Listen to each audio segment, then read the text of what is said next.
Esta semana, Ricardo Araújo Pereira sente-se vocal para falar de quem mais vocalmente contesta. Pedro Mexia diz-se aliado, por causa da base das lajes, e João Miguel Tavares declara-se ciumento, mas por uma questão bancária. Está reunido o Governo de Sombra.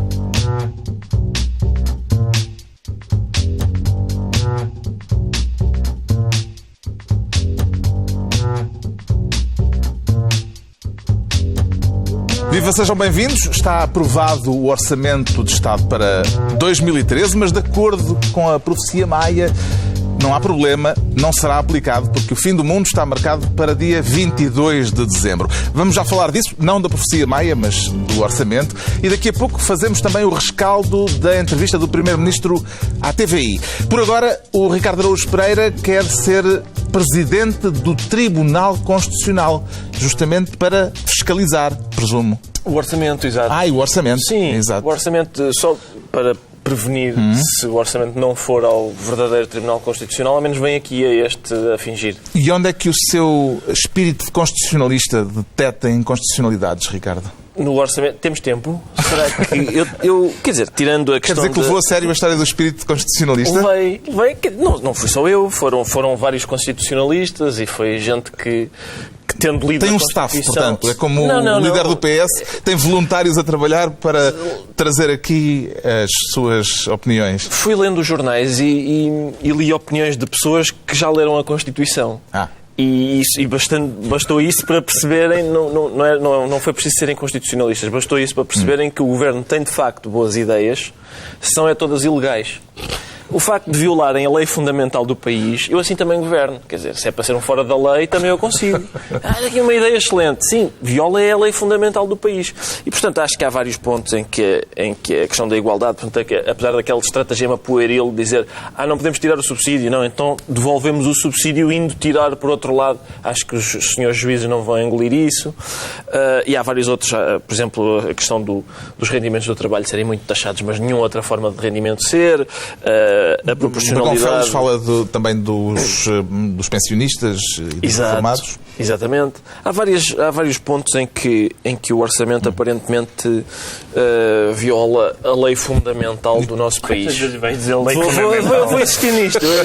Como é que interpreta o facto de a bancada do PSD, a bancada parlamentar, ter votado favoravelmente o orçamento, mas com uma declaração de voto a pensa? Sim, exato. Eu acho que quando chegar à altura das decapitações, a declaração de voto não vai salvar ninguém da guilhotina, não é? Não, estou a falar metaforicamente. Meu Deus!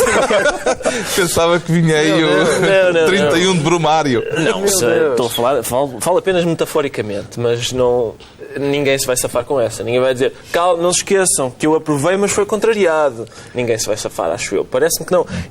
É como os miúdos fazem quando apertam o nariz para engolir o óleo de fígado de bacalhau. Estes deputados estão a sinalizar que eles próprios só engolem aquilo tapando o nariz. O deputado João Almeida, que é o porta-voz do CDS, também disse que o orçamento não é um bom orçamento e que só votou a favor pelas implicações que teria a sua não aplicação. Pode ver-se nestas afirmações também a voz de Paulo Portas? Não sei, porque cada vez é mais difícil ouvir a voz de Paulo Portas, não é? E portanto, tudo o que concorra para nos transmitir opiniões de Paulo Portas que neste momento estão ocultas, eu agradeço. Mas estas declarações, apesar de tudo, são um pouco confusas, porque o que ele diz, no fundo, é não aprovar este orçamento agravaria a situação dos portugueses. Por isso vou aprovar um orçamento que agrava a situação dos portugueses.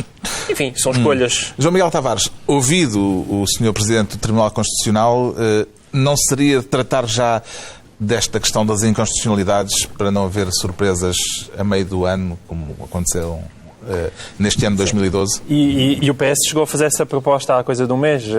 Tinha feito a proposta de antecipar uma semana o debate orçamental, que na altura até poderia fazer algum sentido.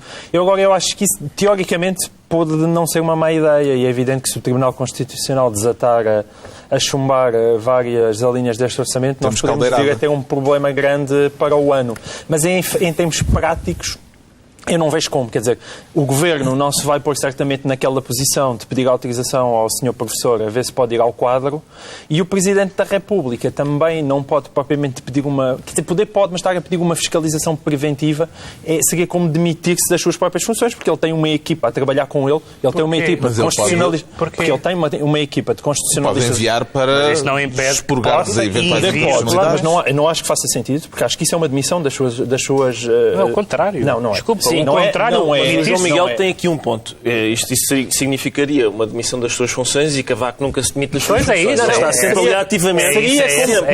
Seria como há pouco o Ricardo Pereira estava a brincar a dizer se é para fora da lei eu também quero ser Primeiro-Ministro. Bom, se é para mandar coisas para o Tribunal Constitucional conforme me apetece, eu também posso ser Presidente da República. O Presidente da República tem uma equipa de constitucionalistas a trabalhar com ele. Portanto, a meu ver, absurdo mandar um orçamento inteiro. O que ele tem que fazer é analisar o orçamento e se de repente existem determinadas normas que são inconstitucionais, são essas normas que ele coloca ao Tribunal Constitucional para saber se decide ou não. Como um todo, não acho que faça sentido. Agora, é evidente que isto é um exercício arriscado.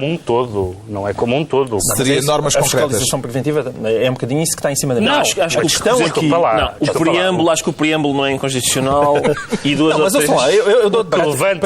O que levanta sempre questões são artigos concretos. É raro ser um documento inteiro. E esses artigos concretos devem ser fundamentados pelo Presidente da República a dizer eu acho que este artigo é inconstitucional por causa disto, disto e disto e por causa disto vou enviar para o Tribunal Constitucional. Se ele acha que é inconstitucional... Apresentando uma razão, ou desconfiando da sua inconstitucionalidade. Não. Mas apresentando uma razão e não como um bolo. Mas agora, eu dou de barato, atenção, eu dou de barato, isto é um exercício muito arriscado e que o Governo está a governar nas entrelinhas da Constituição. Mas isso, atenção, tem a ver com o facto. O Governo criou uma revisão constitucional e voltamos à velha questão. O Ricardo Araújo Pereira utilizou belíssimas metáforas. Uma é da Revolução Francesa e a outra da Olhos Figa de Bacalhau, que já ninguém engole há mais ou menos 50 anos. E é esse o problema. Nós estamos no século XXI e temos uma Constituição em muitos pontos desadequada e uma Constituição que vive acima das possibilidades do país. Também a Constituição, eu já disse isso aqui e acredita que Cavaco Silva acabará por mandar o orçamento ou normas concretas do orçamento para o Tribunal Constitucional? Vamos lá ver. Eu tenho tanta coisa a dizer agora depois da intervenção do João Miguel. Que não sei por onde começar. Primeiro, o Presidente, apesar de ter uma equipa jurídica, conselheiros jurídicos e constitucionalistas, pode, apesar disso não, também por causa disso, ficar com dúvidas sobre um determinado diploma. É verdade que nunca o Presidente mandou para o Tribunal Constitucional um orçamento e, portanto, desse ponto de vista, isto seria um ato de força e seria tudo menos uma demissão das suas responsabilidades. O bolo inteiro é para mandar aos pedacinhos, é para analisar primeiro prova e depois manda. Mas queres que ele recorte e mande só duas linhas? Ele manda o documento. Manda o documento mostrando as suas dúvidas sobre determinadas alíneas. Se o Presidente tem dúvidas, se o Presidente tem certezas, não deve mandar para o Tribunal Constitucional. Agora, dúvidas aparentemente há dúvidas na doutrina. Tem havido constitucionalistas, mesmo alguns que não são da área do Governo, mesmo alguns que não são hostis ao Governo à partida, que têm mostrado dúvidas nos pontos em que o Ricardo disse. Agora, nós não sabemos o que é que o Presidente, o Presidente acha sobre o orçamento, número 1. Não sabemos se ele, independentemente do que acha sobre o mérito do orçamento, acha ou não que o orçamento é inconstitucional ou que tem pontos inconstitucionais. E terceiro, e é o terceiro que eu duvido mais, independentemente do que ele considere e do que ele ache, eu duvido muito que o Presidente, em qualquer circunstância, tenha coragem política de mandar o orçamento para o Tribunal Constitucional. Até porque, com a atual composição do Tribunal Constitucional, é muito provável que chumbe. E isso nunca aconteceu. E isso para mim, seria muito inusitado. É muito provável que o Tribunal Constitucional chumbe o orçamento? Sim, com a atual maioria, acho que sim. Tem-se visto, aliás, noutras decisões recentes. O do ano passado teve aquela questão com as pensões. Pronto, e aí até vários deputados indicados pelo PSD votaram contra o Governo e, portanto... Sim, uma coisa é chumbar o orçamento como um todo, quer dizer, outra coisa é chumbar determinadas linhas do orçamento. Não, a questão é promulgar ou não promulgar. Ele não pode promulgar um orçamento que contém linhas inconstitucionais ou artigos inconstitucionais. E, portanto, se há artigos que ficam em causa, o orçamento fica em causa. Em relação ao orçamento do ano passado, houve aquela giga-joga e aquela maneira habilidosa de safar. Sim, mas é só para o ano. O que eu acho é que a questão da admissão... No nosso edifício o Ricardo disse várias vezes, a lei fundamental. Eu também queria dizer várias vezes o Supremo Magistrado da Nação. O Supremo Magistrado da Nação tem que mostrar que é o Supremo Magistrado da Nação. Mas enfim. E é neste momento... vai acabar 22 de dezembro. Nós temos... Estamos a perder tempo com isto. Nós temos tido a sensação clamorosa de que não temos Presidente da República. Exceto as pessoas que frequentam as redes sociais. Mas as outras têm a noção de não ter Presidente da República. E, portanto, era bom que pudéssemos ter alguém que se pronunciasse, que dissesse o que pensa e que tirasse as conclusões daquilo que pensa. O que é que vai fazer no dia 21 de dezembro, João Miguel Tavares? Não sei, não vou telefonar para o Tribunal Constitucional, de certeza. Eu prevejo, já agora posso... Sim. Eu prevejo que no dia 21 de dezembro o mundo vai continuar.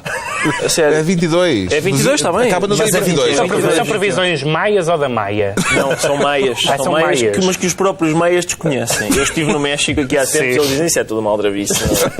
É tudo uma interpretação abusiva do que uns camponeses maias fizeram aqui há tempos. O Ricardo Araújo Pereira fica então no papel, no cargo de Presidente do Tribunal Constitucional. O Pedro Mexia, sempre disposto a olhar mais longe, quer ser Ministro da Colatra. Da Ilha da Colatra? Não, onde é que é a Ilha da Colatra? A Ilha da Colatra é no Algarve, na Ria Formosa. Ilha da Colatra. Não conheço a Ilha da Colatra. Falta de bucolismo. Falta muito bucolismo. Isso é um understatement. Mas não, tem a ver com a Catalunha. Já falámos aqui da questão da... O tiro saiu pela culatra. Pela culatra, alguém. Exatamente. Ao senhor Mas, ou Mas, neste caso, acho que é um Mas, é um senhor... Foi uma adversativa. Saiu-lhe adversativa. O senhor, porém... A eleição. O senhor, todavia, porque o senhor, todavia, eu tenho simpatia pela autodeterminação dos povos, como tenho simpatia pelo divórcio. Acho que quando as pessoas querem sair fora, devem ter direito a isso. E os povos também. Agora, convém ser genuínas as pretensões autonómicas ou independentistas e convém que os políticos não sejam oportunistas nisso. E este foi claramente um caso de oportunismo político. Ele provocou eleições antecipadas para ter uma maioria absoluta que não conseguiu obter. De modo a poder... Diminuiu o número de deputados, mas ele queria ter a maioria absoluta para poder promover um referendo. Mas antes disso, a sua dele conversão do senhor, porém, a sua conversão ao independentismo, que é recente, e provavelmente esconde uma cortina de fumo para disfarçar, por exemplo, as medidas de austeridade que a Catalunha também teve que aplicar, os cortes, a própria dívida. E há um aspecto muito desagradávelzinho na independência da Catalunha, neste momento, em 2012, que é o discurso do... queremos ser independentes porque estamos fartos de sustentar os calões dos andaluzes. Onde é que nós já ouvimos isso? Essa conversa rings a bell. Essa conversa realmente é um bocadinho desagradável. E, portanto, os cidadãos preferiram o original à fotocópia e reforçaram várias forças independentistas que o são há muito tempo, como a Esquerda Republicana da Catalunha e partidos mais à esquerda. O que é que terá corrido mal ao senhor Mas? Em espanhol, Mas é mais. Era o que ele queria, não é? Mas saiu-lhe a versão portuguesa do Mas.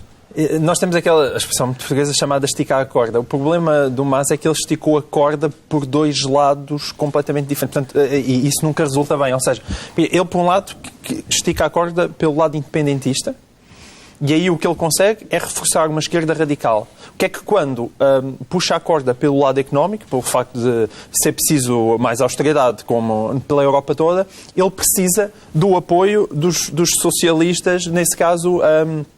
moderados, que não são pela independência. E, portanto, a única coisa que ele conseguiu foi que a confusão ainda aumentasse mais. Se ele quer mais austeridade, precisa do apoio dos moderados. Se ele quer promover a independência, precisa da esquerda radical, que por sua vez é contra a austeridade. Então aquilo basicamente está como martimonista, entalado. Aquilo é uma confusão e a única coisa que ele conseguiu foi que ainda tudo se tornasse mais confuso. Aliás, os próprios editoriais sobre aquelas eleições, cada um atirava para o seu lado. Aquilo permite todas as interpretações e mais algumas. Ricardo, isto terá sido também um revés para as pretensões do jardinismo e da Madeira? Essas pretensões ainda existem. Não sei, o jardinismo, neste momento, a pretensão do jardinismo é ganhar eleições com mais do que 50 votos. Sim, com mais do que 50 votos de diferença sobre o adversário. Não é?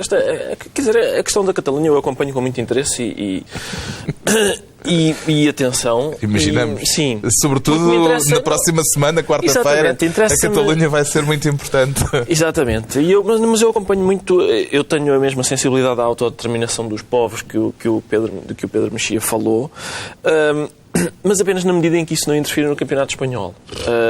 Esse é um valor que eu prezo. Acha que esta confusão política pode desmoralizar o Barcelona o suficiente para, na quarta-feira, isso ter efeitos no jogo com o Benfica? Gostava muito que isso fosse verdade.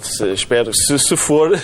Já se justifica. Já justifica este imbróglio, sim, eleitoral. Bom, fica a sugestão, então. Temos pela primeira vez... Espero que isto esteja a fazer moça no plantel. O Messi todo chateado. Temos pela primeira vez o Ministro da Culatra, o Pedro Mexia, e o João Miguel Tavares propõe-se criar a pasta da imensa maioria. Isto lembra-me, assim, de repente, a maioria silenciosa. É uma homenagem ao Marshal Spínola? Vindo deste lado... Não. O 28 de setembro de 74. Exato. Não. Eu nem Spínola nem Vasco Gonçalves, meus amigos. Eu sou mais 25 de novembro. Aliás, eu gosto de acreditar, todos aqui somos mais 25 de novembro. Caúlza. 25 de novembro, não? Não, eu sou mais 25 de novembro do que 28 de setembro. Não. Não é por isso, portanto... Não é por causa disso, além de que há aqui uma diferença. Devias apresentar este Ministério de monóculo. Então porquê é que quer tutelar a imensa maioria? Além de que a outra suposta maioria silenciosa nunca ninguém a viu, de facto, não é? E esta aqui eu acho que... Ou ouviu, pelo menos. Esta aqui... É costume, aliás. Quem é silencioso arrisca-se a que ninguém ouça. Esta aqui é verdade que nunca é devidamente valorizada, atentem quando o frenesim mediático que assistimos.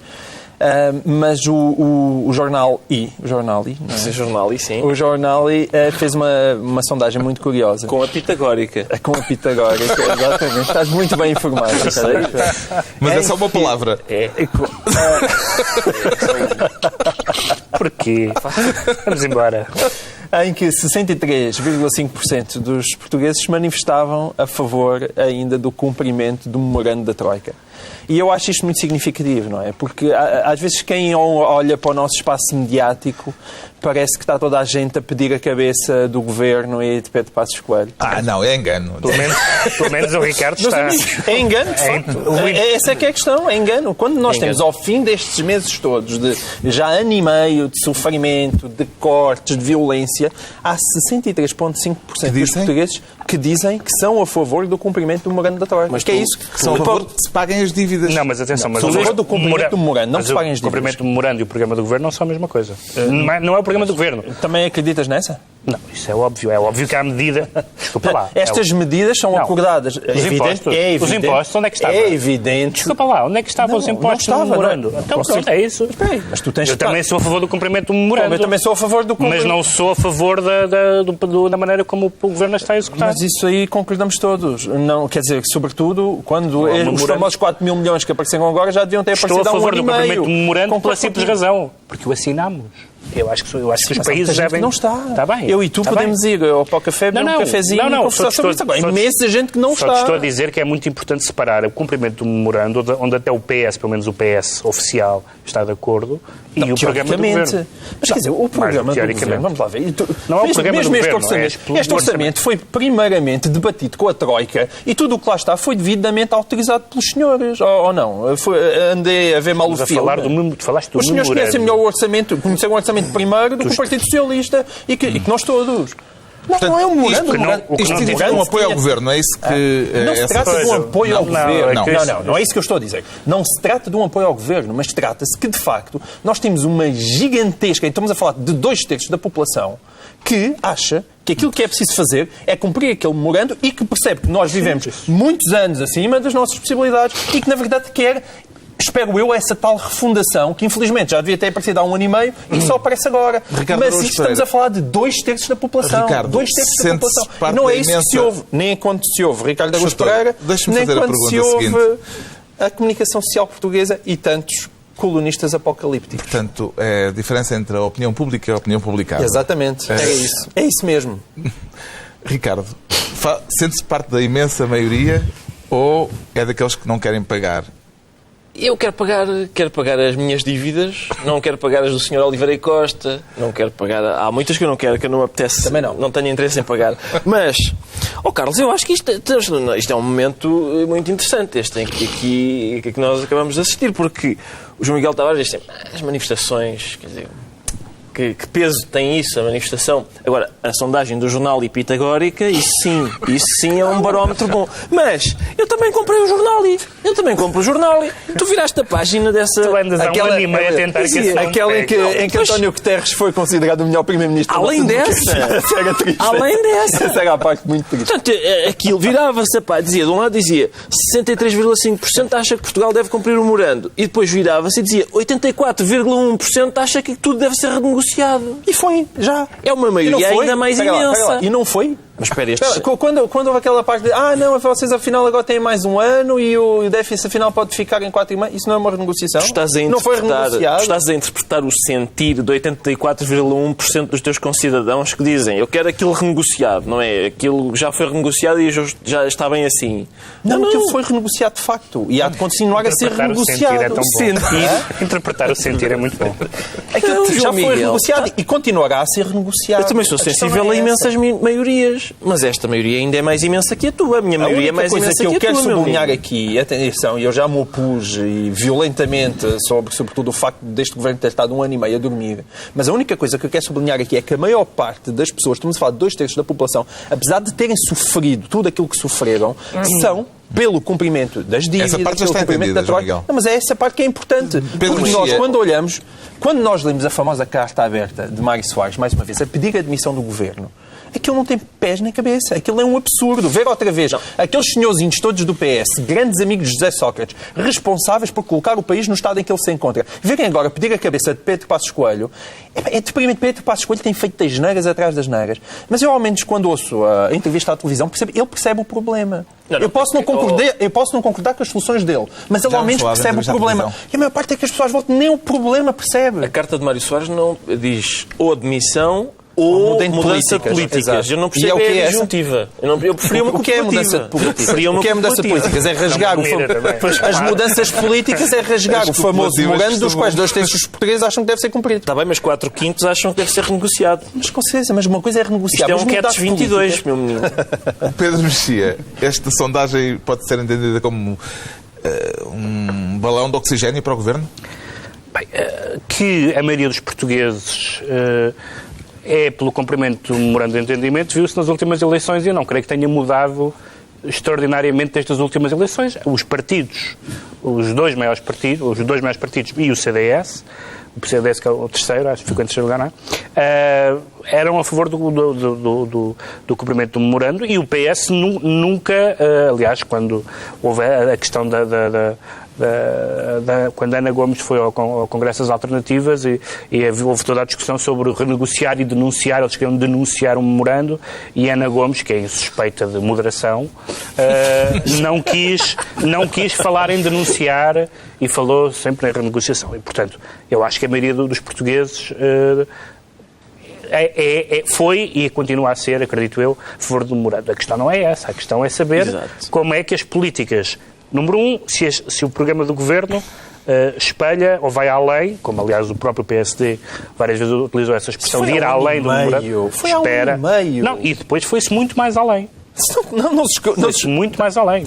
Foi-se muito mais além. Não se fez foi o que se devia ter feito. Ou seja, não se reformou o país como se devia ter reformado. E a questão foi... Foi-se além e a quem. E se há questões constitucionais, se houver questões constitucionais, foi-se muito mais além. Sim, além. Muito e a quem? Mais foi-se além a irem-nos ao bolso. Foi-se a quem? A reformar o país.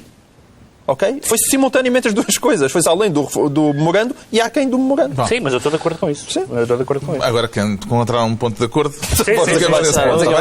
o João Miguel Tavares Mas não podes só perguntar ao Ricardo Araújo Pereira se ele é a favor do cumprimento do memorando. Eu isso eu nunca percebi bem. Eu perguntei-lhe se ele fazia parte da imensa maioria. Vamos lá ver uma coisa. És a favor aquilo que o Pedro disse é verdade. O povo português votou, na esmagadora maioria, votou nos partidos que assinaram o memorando. Eu não votei.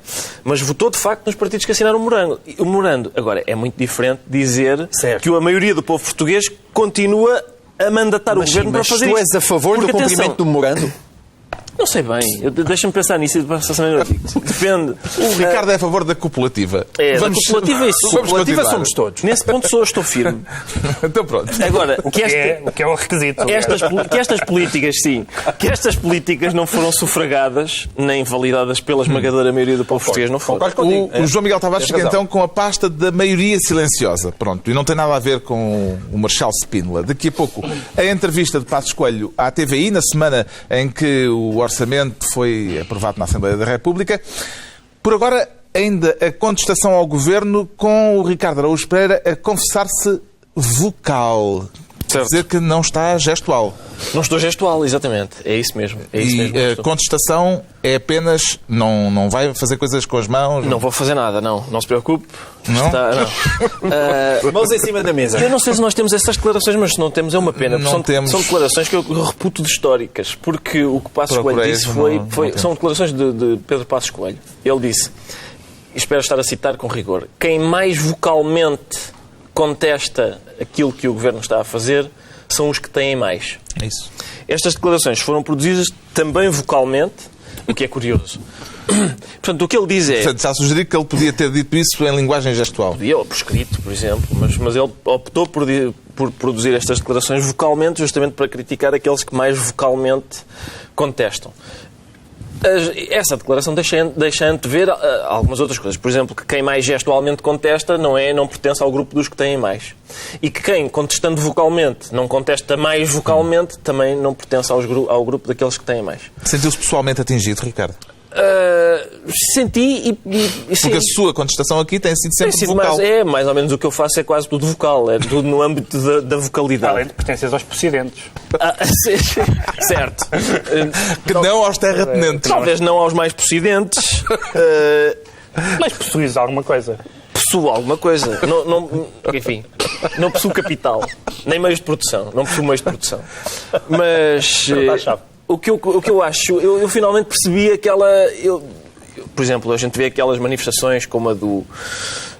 aquela grande manifestação que houve, por exemplo, em que havia muitas pessoas a contestar vocalmente e cartazmente, algumas, mas muitas delas contestavam vocalmente e percebia-se que eram... Também havia algumas a contestar gestualmente, eu vi. Sim, havia gestualmente, mas havia muita gente a contestar muito vocalmente.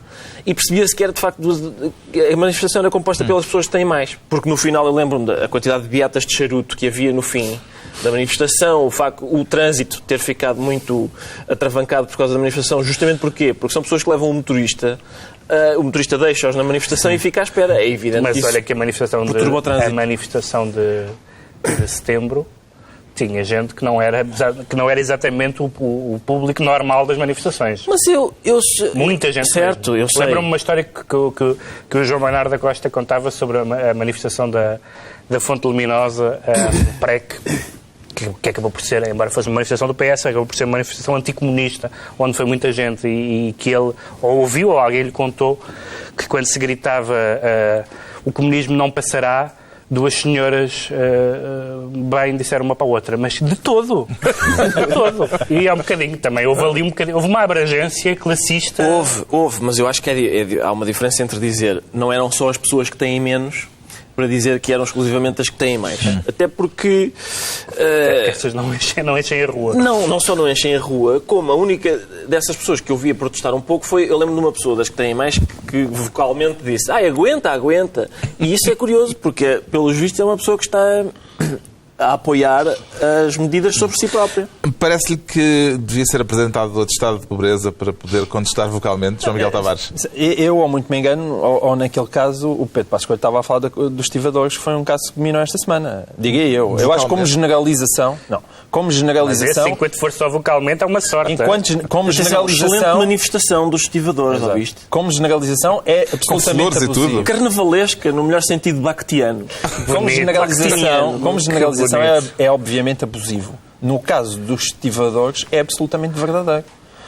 Porque os estivadores estão a fazer um favor incrível. Sim, é verdade que as declarações vinham nesse contexto. Vinham nesse contexto. Portanto, convém contextualizar. Calma, espera aí. E os estivadores estão a fazer um favor ao governo gigantesco, porque se a Pitagórica fosse fazer sondagens, deviam ser 99,99% dos portugueses. Não tanto, porque está lá a bancada do PCP e parte da CGTP e os estivadores propriamente ditos. Aquilo, evidentemente, é uma vergonha.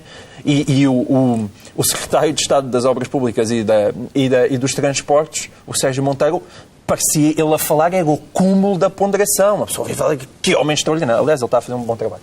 Que homem extraordinário, porque a estiva é o sindicalismo levado ao seu extremo, mas é um extremo absolutamente absurdo com o qual nenhum português consegue concordar. Está a sugerir que há lodo no cais? Não, Carlos, põe lodo nisso naquele caso, põe lodo nisso. Eu estive a ler sobre a greve dos estivadores.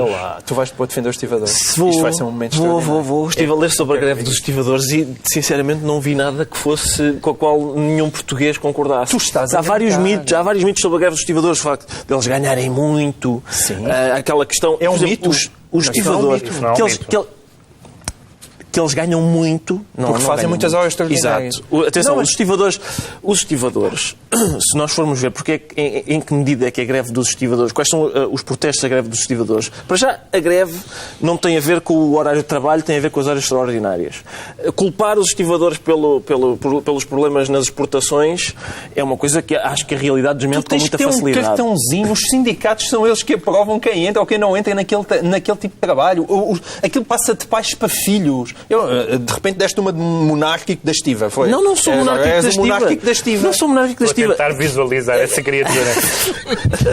Sim, eu reúno-me, deixo crescer o bigode às vezes à noite e reúno-me com outros monárquicos da estiva. São os mais velhos que têm que ter o direito de opção. Cada vez que há uma hora extraordinária tem que ir por direito de antiguidade. É o mais velho, o que significa que os mais velhos arrebatam horas extraordinárias que nunca mais acaba, faz com que eles ganhem... Não é a classe profissional mais óbvia em termos de exploração. Não, mas também... O tipo trabalha no bar Mas ninguém recorda que é uma classe profissional de desgaste rápido, muita treita a acidentes profissionais, daí também o salário ser acima do que é a média, embora não seja um lauto salário. Mas aqui a questão eram as declarações de Passos Coelho e eu gostava de perceber, Pedro Mexia, se pode considerar que Passos Coelho recorreu à luta de classes ao fazer esta comparação, ao analisar quem tem mais... Atenção, só por causa, acerca daquilo que o João Miguel disse, o Sindicato dos Estivadores quer que sejam contratados mais estivadores. Atenção. É só para... Não estou a defender ali aparentemente estão a defender uma cotada. Claro que eles querem mais contratações. Desde que sejam eles a assinar por baixo quem é contratado. Que é uma coisa que, como é evidente, é uma coisa que pertence a um sindicato. É uma obrigação do sindicato. E não do patronato. Chega? Antes da luta de classes. Sabes o que é que devia haver? Uma ordem dos estivadores. Que aí já é legítimo. Antes da luta de classes. Antes ainda? Antes da luta de classes, só duas. O que eu mais desgostei nestas declarações foi o uso do anglicismo. Porque esta coisa do vocal é uma coisa é uma palavra, é um dos muitos anglicismos. E o Governo já tinha dado amplas provas que não liga muito à língua portuguesa ao não se opor ao acordo ortográfico. Do lifestyle da gramática. E, portanto, isto foi um momento de misoginia. Mas continua. Que eu não ouvi, desculpa. Não. Está a falar no acordo ortográfico. Não, do downsizing do lifestyle. Vocalmente? Do downsizing do lifestyle. Então está a falar vocalmente? Ele está a falar vocalmente. Então qual é que era a palavra que devia ser? Não, vocal é uma coisa claramente... Mas qual é que era a palavra correta? A segunda é a questão de que ele é muito sensível a estas questões por causa da flauta interior. Exatamente. Tudo que mete matérias vocais são matérias em que o Primeiro-Ministro diz muito. Vocalizações que dizem muito ao Primeiro-Ministro. Na luta de classes, eu acho que é sempre interessante que se utilize o conceito de luta de classe, até porque ela existe. Lamento. Breaking news, ela existe. Não existe necessariamente a maneira como o PC a apresenta, pelo menos na minha concepção do que é a luta de classe e do que são as classes, mas existe e neste momento é visível. Se há um momento em que isso é visível, é neste momento. Bom, ficámos a saber porque é que o Ricardo Araújo Pereira se declara vocal. Vamos agora esmiuçar, dá licença, Ricardo? Sim, à vontade. Esmiuçar o ciúme do João Miguel Tavares por causa de um homem. É, como todo o bom ciúme, por causa de um homem. Então, é verdade. Está ciumento porquê? É um estrangeiro, não é? Um canadiano, mais propriamente um canadiano, é verdade. Mas está a gostar-lhe? Está, mas é um caso em que eu queria ter mais homens destes. Geralmente, ao contrário do ciúme normal. Que esta parte pode ser isolada na gravação. Não, aliás, a questão aqui nem tanto é o homem de que nós estamos a falar, é o Mark Carney. Que desabafo lá connosco. O Mark Carney era o responsável pelo Banco do Canadá e agora vai ser o governador do Banco de Inglaterra. Mas não é tanto o Sr. Carney que está em questão, apesar de aparentemente ele ter feito um ótimo trabalho no Canadá e ter impedido que todas as tragédias que andaram pelo mundo, o sistema bancário canadiano se fosse disso. Portanto, o Vítor Constâncio tinha muito a aprender com o senhor. Agora, não é tanto para falar do Sr. Carney, mas do método com que o Sr. Carney chegou ao Banco de Inglaterra, porque estamos a falar de um governador do Banco de Inglaterra que é canadiano. Certo que o Canadá pertence à Commonwealth, mas não muda de chefe de Estado sequer. Não muda de chefe de Estado, que é a Rainha de Inglaterra. Mas o que eu queria sublinhar aqui, de facto, é o método como o senhor foi contratado. E o senhor foi contratado por concurso público. Concurso internacional. Porque foram buscar o senhor, entrevistar... E está a sugerir que se fizesse o mesmo cá? Não, eu não me atrevo tanto. Estou só a sugerir para nós olharmos porque os países não são civilizados por acaso. Okay. E para tentar sublinhar aquilo que são as forças das instituições, que é uma tragédia, que é uma tragédia portuguesa, não é? Que é o nosso déficit institucional. E qual é a diferença de estar num país civilizado em que alguém se chega lá e diz não, em Inglaterra há boa gente, mas aquele senhor do Canadá é bastante melhor. Havia tanto a dizer sobre este assunto, de certeza, não é, Ricardo? E o Pedro também. Mas concordam comigo. Eu acho que não é um momento de nos preocuparmos com importações neste momento. Pois é, se calhar acima das nossas possibilidades. Além do mais, ele foi escolhido porque tinha tido uma experiência profissional boa. Portanto, é o contrário da lógica da União Europeia, onde as pessoas são compensadas por terem passado ao lado. Mas um banqueiro faz sempre falta, porque o banco financia-se. E as famílias endividam-se. É muito diferente. É a mesma operação. A existência de um banco central. Não estou, não. Bom. Mas é muito... Espera o teu momento libertário. Mas há um regime de exceção lexical que é muito importante, que a operação é a mesma, mas a família endivida-se e vive acima das possibilidades. O banco financia-se. As famílias. Estão explicados os ciúmes do João Miguel Tavares. Quanto ao Pedro Mexia, declara-se aliado e aliado, presumo, mais do que a aliança de governo que neste momento temos no Sim, não tem a ver com a aliança do governo, tem a ver com a nossa relação com os nossos aliados. Por causa da base das lajes. Americanos. Também é um assunto sobre o qual haveria imenso a dizer. Quer dizer que não há tempo? Se calhar, então, rapidamente, só para dizer, porque foi anunciado uma enorme redução de efetivos, para utilizar a linguagem gaspariana. Os americanos vão passar de 800 para 160 efetivos na base das lajes. A base das lajes foi o nosso abono de família em termos de projeção internacional, porque foi devido à base das lajes que entramos na NATO ainda no tempo do salazarismo, etc. Para os Açores é muito importante em termos dos empregos criados, do PIB, etc. E, evidentemente, que os Estados Unidos neste momento estão a abandonar a Europa, querem então concentrar-se no Pacífico, mas mais do que isso, mais do que a saída e mais do que a maneira como é possível resolver isso, inquieta-me a notícia subsequente, que é: pode haver outros interessados na base das lajes. Os chineses. E realmente era só o que nos faltava, depois de todas as empresas, algumas das quais estratégicas, termos a China interessada na base das lajes. As lajes são Atenção, quero sublinhar que o Sr. Vítor Silva, coordenador da União de Sindicatos de Angra do Heroísmo, apoia, porque diz que pediu coragem política ao Estado português para que encontrem outros interessados na base das lajes, fizeram a insistirem em reduzir os postos de trabalho. Porque a base das lajes é um cenário de cimeiras sobre armas de destruição maciça imaginárias e faz sempre falta um sítio desses. Pronto. E a palavra imperialismo, entretanto, desapareceu do léxico? Não, enquanto ela existe na realidade e mantém-se no léxico, sim, acho que sim. Bom. Está bem. Está discutido o problema da aliança. Não ficou muito convencido. Desnubado. Não ficou muito convencido.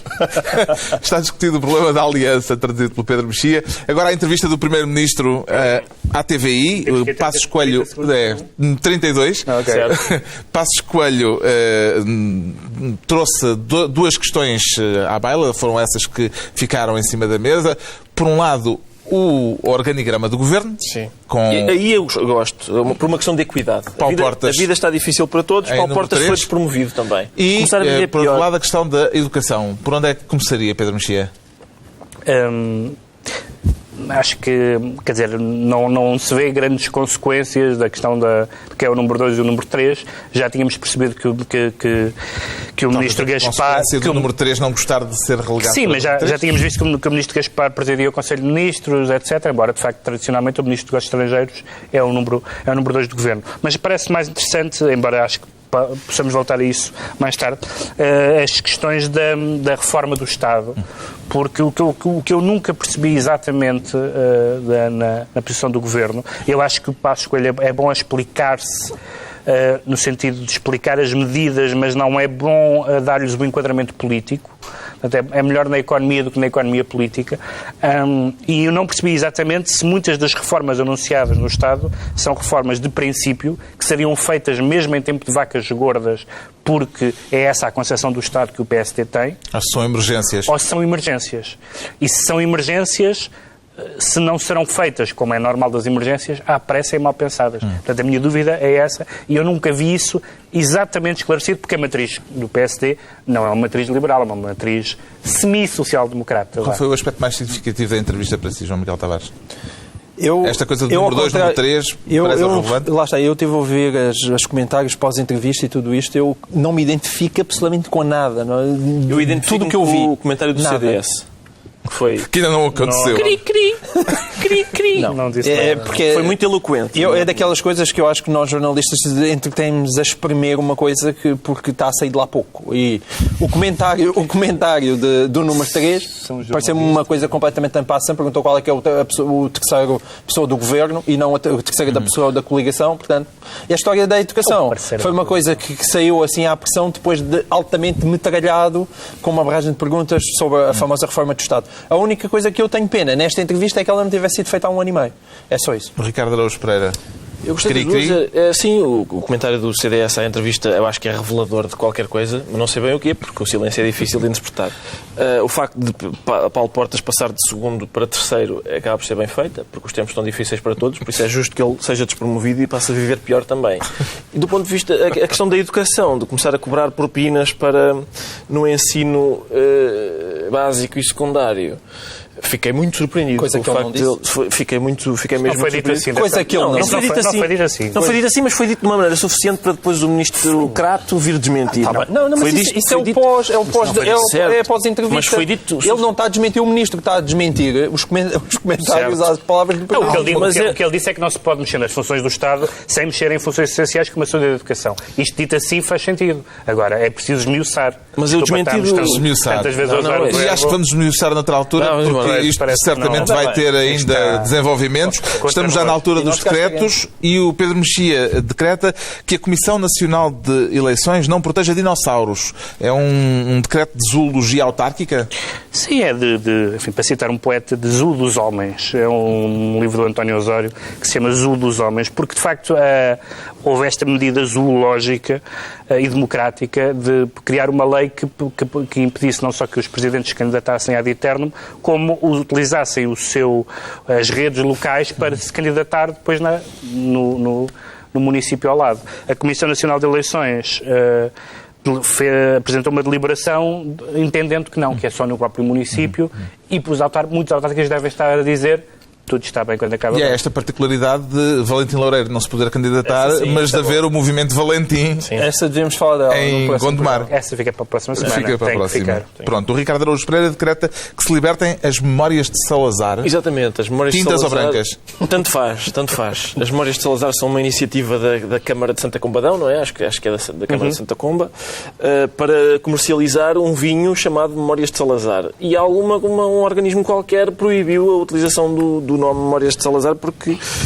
Uma das razões é porque perturba a ordem pública. Pode perturbar. Eu sou contra isso, acho ótimo ver Salazar reduzido à condição de mascote de produtos regionais e vencedor de concursos televisivos por SMS.